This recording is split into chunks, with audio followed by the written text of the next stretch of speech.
Hello everyone, how are you all. I hope आप सभी अच्छे होंगे। आप सभी का स्वागत है हमारी आज के वीडियो में। और आज के इस वीडियो में हम डिस्कस करने वाले हैं अभियान शकुंतलम का पूरा सार। सार का मतलब होता है समरी। तो हमने पिछले वीडियो में इस कहानी का ब्रीफ डिस्कशन किया था, थीम्स को समझा था। थीम्स अगर आपको याद हो तो मुझे कमेंट्स में ज़रूर बताइएगा, मुझे तो अभी तक याद है। क्या है, एक तो सबसे इम्पॉर्टेंट प्रेम और पहचान जो सेंट्रल थीम है। दूसरा कुछ भूलने से रिलेटेड था कि जब उन दोनों के बीच की दूरियां बढ़ जाती है, वो वाली बात। और तीसरा था नारी की मर्यादा। तो मुझे तो अब तक याद है एंड आई एम हैप्पी कि यस मुझे याद है। अब आगे बढ़ते हैं, समरी को डिस्कस करते हैं, ठीक है। तो आज हम कर रहे हैं अभियान शकुंतलम का पूरा सार। एक ऐसी प्रेम कहानी जो संस्कृत साहित्य की शान है और जो हमें प्रेम, स्मृति, स्मृति का मतलब होता है यादें, यानी कि मेमोरी, और भाग्य का असली मतलब समझाती है। तो कहानी है एक लव स्टोरी, उसमें कुछ हार्डशिप्स भी आती हैं, इतना तो हमें ओवरव्यू पता है जो हमने लास्ट वीडियो में डिस्कस किया था। अब उसके अंदर थोड़ा और जाते हैं, देखते हैं कहानी को, ठीक है। तो कहानी शुरू होती है राजा दुष्यंत से, जो शिकार करते हुए ऋषि कान्व के आश्रम में पहुंचते हैं। अब ये ऋषि कान्व कौन है, हमने पिछले वीडियो में समझा था मेजर कैरेक्टर्स में कि ये शकुंतला जी के पालक पिता हैं, कि जिन्होंने उनको पाल पोस कर बड़ा किया था, ठीक है। और उसके साथ साथ उनके ओरिजिनल माता पिता कौन है, आप उनका नाम मुझे कमेंट्स में बता सकते हैं, ओके। तो यहाँ पर आगे बढ़ते हैं अब कि वहाँ उनकी मुलाकात होती है शकुंतला से, जब राजा दुष्यंत शिकार करके आते हैं उस आश्रम में। जो आश्रम किनका था, ऋषि कान्व का था। और मुलाकात होती है फिर शकुंतला से, एक कोमल, सुंदर और प्रकृति जैसी पवित्र लड़की। दोनों की मुलाकात जल्द ही एक गहरे प्रेम में बदल जाती है। राजा शकुंतला से गांधर्व विवाह कर लेते हैं, बिना विधि के, सिर्फ प्रेम और समर्पण के साथ। और फिर जब राजा दुष्यंत अपने जगह या अपने राज्य में वापस पहुंचते हैं तो उससे पहले वो शकुंतला को अपनी एक अंगूठी देते हैं, अपने प्रेम का प्रतीक के रूप में, ओके। तो आप सोचेंगे कि वो वापस उनके साथ क्यों नहीं गई, क्योंकि गांधर्व विवाह किया था उन्होंने बिना किसी विधि के, अपने प्रेम और समर्पण के लिए। तो उन्होंने किसी को बताया नहीं था उस समय तक, बस शकुंतला की सहेलियों को पता था। इसलिए वो अकेले ही गए थे उस समय, अपने राज्य वापस लौटे थे। लौटने से पहले वो शकुंतला को एक अंगूठी देकर गए थे कि ये हमारी प्रेम की याद है, जब भी मेरी याद आए तो इस अंगूठी को देख लेना, ठीक है। अब वो वापस तो चले गए हैं। उसके बाद शकुंतला राजा के विचार में इतनी मगन रहती थी कि उनके ख्यालों में खोई रहती थी। और ऐसे ही वो ख्यालों में खोई रहती थी तो उसी समय उनके आश्रम में एक दिन ऋषि दुर्वासा आए। और अगेन, जैसे हमने पिछला सीन समझा कि वो राजा के ख्याल में इतनी खोई रहती थी कि उन्हें आसपास का कुछ पता ही नहीं चलता था। और जो ऋषि आए थे उनका वो स्वागत करना भूल जाती हैं। तो इसलिए ऋषि ने गुस्से में आके उन्हें श्राप दे देते हैं कि जिसे तुम सोच रही हो वो तुम्हें कभी याद नहीं रखेगा। शकुंतला की सहेलियों ने इतना रिक्वेस्ट किया, उनको विनती किया कि ऐसा मत कहिए, इसकी कोई गलती नहीं है, ये बस अपने पति की याद में खोई हुई थी। तो इसीलिए ऋषि कहते हैं कि अगर राजा को कोई यादगार वस्तु दिखाई जाए तो याद लौट आएगी। तो अभी तो राजा यहाँ पर है नहीं, वो तो अपने राज्य गए हुए हैं। तो इसीलिए कोई सल्यूशन भी तो चाहिए ना। इन्होंने श्राप दे दिया है, श्राप का असर हो जाएगा तो फिर उन दोनों के बीच की लव स्टोरी तो ब्रेक हो जाएगी। और इस टाइम तक शकुंतला प्रेग्नेंट भी थी, तो फिर तो उनकी लाइफ में डिस्ट्रक्शन हो जाएगा ना। और ऐसे बहुत सारे प्रॉब्लम्स उनकी लाइफ में चल रहे थे।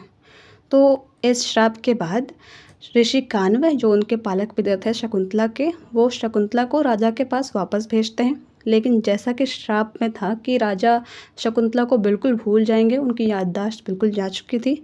बस वो शकुंतला को नहीं याद रखते थे, बाकी सारी चीज़ें उनको याद थी श्राप के कारण। तो जब शकुंतला उनके पास गई तो वो उन्हें पहचान ही नहीं सके और अपने राज्य से या अपने दरबार से उन्होंने उनको बाहर भेज दिया।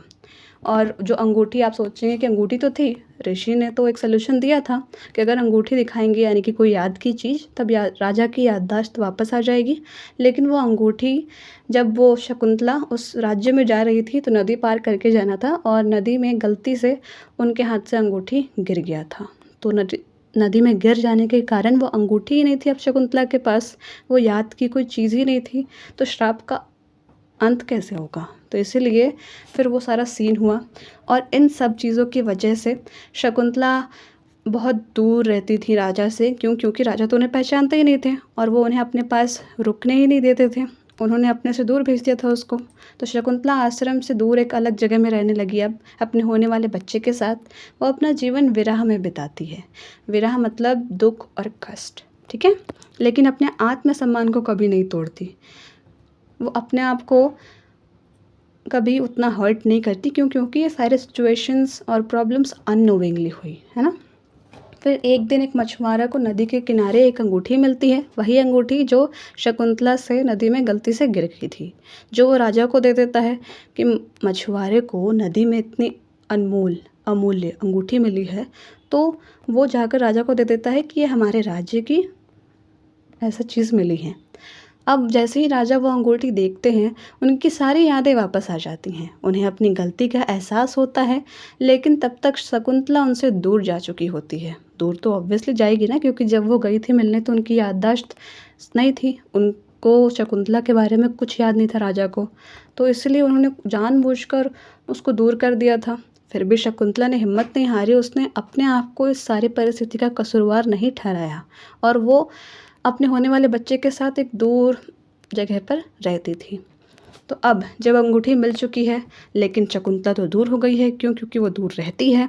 तो कुछ समय बाद राजा अपने फ़र्ज से जुड़े काम करने के दौरान शकुंतला को एक देवलोक जैसी जगह पर देखते हैं अपने बेटे भरत के साथ। तो शकुंतला और राजा दुष्यंत के बेटे का नाम क्या है? भरत। तो वो अपने काम से गए हुए थे राजा, और उनको शकुंतला दिख जाती हैं उस अच्छी जगह पर जो बिल्कुल देवलोक जैसी प्रतीत होती है। वहाँ पर उनका बेटा भी था भरत। और फिर राजा प्यार, पश्चाताप और सम्मान के साथ शकुंतला से मिलते हैं। शकुंतला उनकी माफ़ी स्वीकार करती है और दोनों का मिलन हो जाता है। तो ये थी कहानी की समरी। आई होप आपको समझ में आ गया होगा। अब यहाँ पर इस कहानी में कुछ इम्पॉर्टेंट चीज़ें क्या हैं, या क्या हमें समझ आई इम्पॉर्टेंट, आपको जो चीज़ें समझ आई आप प्लीज़ मुझे बताइएगा कमेंट्स में। तो जो ऑब्वियस हम लोग 3 पॉइंट समझेंगे इस कहानी से रिलेटेड, वो ये है कि प्रेम सच्चा हो तो समय और दूरी उसे तोड़ नहीं सकती। याद और पहचान सिर्फ दिमाग की नहीं होती है, दिल की भी होती है।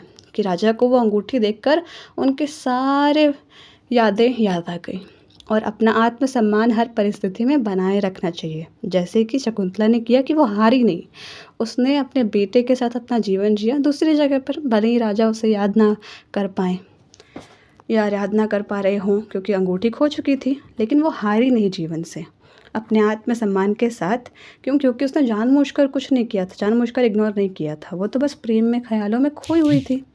तो वो तो हो गया सारा कुछ, लेकिन अपनी सेल्फ रिस्पेक्ट उसने बनाई रखी और अपना जीवन जिया अपने बलबूते पर। दिक्कत कष्ट हो रहा था उसको, लेकिन फिर भी वो जीवन जीने के लिए अपनी पूरी कोशिश कर रही थी। और कोट जो हम लोग आखिर में अब पढ़ते हैं कि प्रेम वही है जो समय की परीक्षा में खड़े उतरे, ये हमने इस कहानी से सीखा है। तो अगले वीडियोज़ में हम लोग कैरेक्टर स्केच देखेंगे। और आपको ये वीडियो कैसा लगा आप मुझे ज़रूर बताइएगा। And thank you so much for listening it till the end.